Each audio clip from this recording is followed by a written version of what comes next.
What's up guys, in this video I will show you how to check or view your block list on Facebook.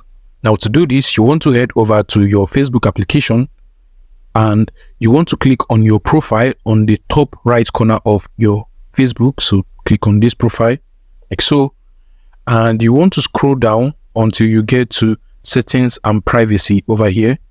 Click on it, and on the settings and privacy page you want to click on settings at the top like so.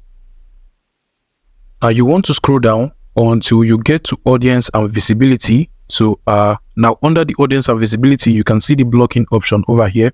Click on it and you can now see or view your block list on Facebook. So basically these are all of the persons I have blocked on my Facebook, and you should be able to see all of the persons you've blocked on your Facebook as well.